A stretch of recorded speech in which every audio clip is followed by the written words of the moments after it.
अस्सलाम वालेकुम, मैं हूं अरहम खान और सियासत राउंडअप में सबसे पहले हम बात करेंगे पीटीआई में बढ़ती हुई दरारों के हवाले से।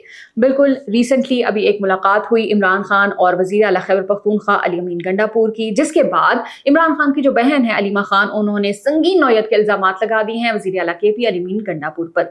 अलीमा खान की जो गुफ्तगू है उसका खुलासा आपके साथ हम शेयर करते हैं और उन्होंने कहा है कि अली अमीन गंडापुर ने उनके भाई यानी इमरान खान से अलीमा खान की शिकायत की है और उन्होंने कहा है कि वो पार्टी पर कब्जा करना चाहती हैं। इसके अलावा जो सोशल मीडिया पर उनके खिलाफ कैंपेन भी चलवा रही हैं। ये पहला मौका नहीं है कि पीटीआई में इस तरह की चीज़ें सामने आई हैं। इससे पहले भी हमने देखा है कि पीटीआई अपने ही कारकुनान के खिलाफ और अपने ही रहनुमाओं के खिलाफ इस तरह की बहुत सारी चीज़ें करती रहते हैं, मुहिमात चलाई जाती हैं सोशल मीडिया पर, और गालम गलोच का जो कल्चर है वो भी आम देखा जाता है। तो एक और एग्जाम्पल आपके साथ शेयर करते हैं कि पार्लियामेंट के बाहर अवामी असम्बली लगाई गई पीटीआई की जानिब से, जहाँ पर शेर अफजल मरवत वो आए उनका साथ देने के लिए और खिताब भी कर रहे थे। और दौरान खिताब जो शंदाना गुलजार हैं वो बार बार उन्हें टोक रही थी और उनको कह रही थी कि आप पार्टी के मामलात हैं उससे ज़रा दूर ही रहें। तो पीटीआई उनका एटीट्यूड ऐसा है। फिर वो कहते हैं कि हमारे साथ कोई खड़ा होना नहीं चाहता, हमारे साथ हमारा कोई साथ नहीं दे रहा, और अगर आपका साथ देने के लिए शेर अफजल मरवत आए लेकिन आपने उनको भी खुश आमदीद नहीं कहा। एक और खबर इसी तमाम कंट्रोवर्सी से जुड़ी, और जो कंट्रोवर्सी का दायरा है, जो सर्कल है, वो बढ़ता ही चला जा रहा है। अब खैबर पख्तूनख्वा की काबीना से खबर है कि 2 सूबाई वज़रा उन्होंने इस्तीफ़े दे दिए हैं। एक जो हैं वो आकिबुल्ला और दूसरे फैसल तरकई, उन्होंने अपने जो इस्तीफ़े हैं वज़ीर आला के पी अली अमीन गंडापुर को भी अरसाल कर दिए हैं, और जो फैसल तरकई हैं उन्होंने अपना इस्तीफ़ा इनफैक्ट सोशल मीडिया पर भी जारी कर दिया है, ऐसी इतलात आई हैं। आकिबुल्ला ये साबिक स्पीकर असद कैसर उनके भाई हैं, जबकि जो फैसल तरकई हैं ये रुकन कौमी असम्बली शाहराम तरकई के भाई हैं।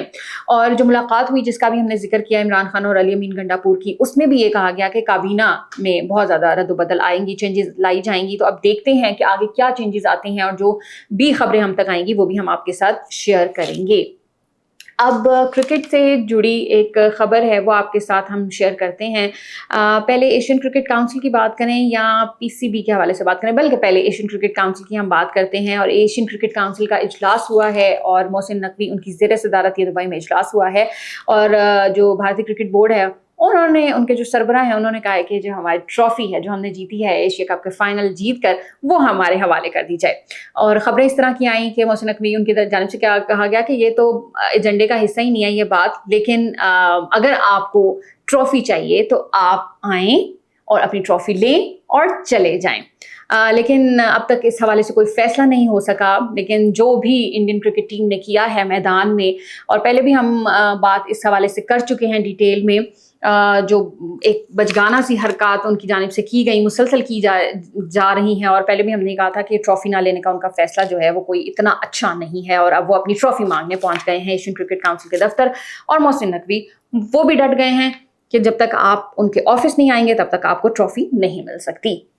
अब पाकिस्तान क्रिकेट बोर्ड उनके हवाले से बात करते हैं। उन्होंने कहा चलो एशिया कप में तो जो हुआ सो हुआ, अब बात को आगे बढ़ाते हैं। लेकिन अब उन्होंने प्लेयर्स के खिलाफ जो है ना वो थोड़ी सख्ती कर ली है, और वो ये कह रहे हैं कि जो मुख्तलिफ लीग्स खेलने के लिए जाते हैं खिलाड़ी, उनके जो NOCs हैं उनको मंसूख कर दिया गया है।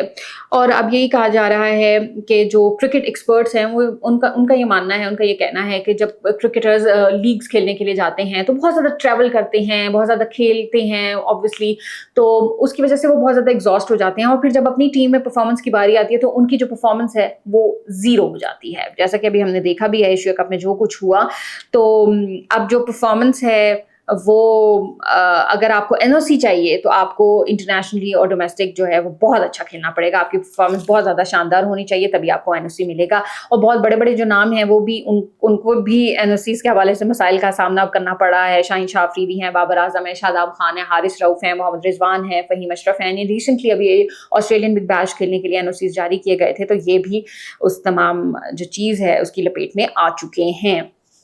अब पाकिस्तान के लिए एक बहुत बड़ी खुशखबरी, और जिसकी वजह से भारत में भी तशवीश की लहर दौड़ गई है, खौफ की लहर दौड़ गई है, और होनी भी चाहिए, क्योंकि पाकिस्तान ने जदीद एवियोनिक्स और नेविगेशनल आलात से लैस क्रूज मिसाइल फतह 4 का कामयाब तजर्बा कर लिया है। ISPR के मुताबिक मकामी वसाइल से तैयार होने वाले फतह 4 बैलिस्टिक मिसाइल की रेंज 750 किलोमीटर है और ये जो मिसाइल है ये दुश्मन के डिफेंस सिस्टम को निशाना बनाने की भरपूर सलाहियत रखता है। फतह 4 की जो शमूलियत है ये दिफाई इस्तेदाद और तबाहकुन सलाहियत में इजाफा है। तो एक बहुत खुशाइन खबर है पाकिस्तान के लिए, और पाकिस्तान का दिफा पहले भी मजबूत है और इस तरह जो हमारे जो कामयाब तजर्बा होता है इससे मजीद भी तक़वियत मिलती है इन तमाम चीज़ों में।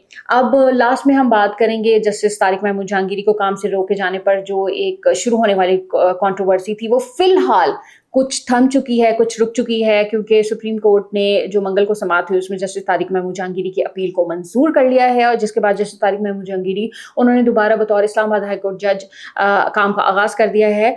लेकिन सुप्रीम कोर्ट में दिलचस्प सूरत हाल जो सामने आई वो आपके सामने हम रखते हैं कि अटॉर्नी जनरल मंसूर उस्मान अवान उन्होंने भी यही कहा कि जस्टिस तारिक महमूद जहांगीरी को एक इंटरिम ऑर्डर के जरिए काम से रोका वो नहीं जा सकता। इसके अलावा जो जस्टिस तारिक महमूद जहांगीरी के खिलाफ दरख्वास्त गुजार थे मियाँ दाऊद एडवोकेट, उन्होंने भी यही कहा कि इस्लामाबाद हाई कोर्ट का फैसला गलत है। तो अब अदालत ने भी ये वाज़ेह कर दिया है कि इस्लामाबाद हाई कोर्ट पहले जस्टिस तारिक महमूद जहांगीरी के खिलाफ दायर दरख्वास्त के काबिल समाअत होने या ना होने का फैसला करे, क्योंकि रजिस्ट्रार हाई कोर्ट ने मियाँ दाऊद एडवोकेट की दरख्वास्त पर एतराज़ लगा रखा है कि ये दरख्वास्त काबिल समाअत है ही नहीं। ये था आज का हमारा सियासत राउंड अप। इंशाल्लाह अगली एपिसोड में आपसे फिर मुलाकात होगी। अपना बहुत सारा ख्याल रखिएगा। पाकिस्तान जिंदाबाद।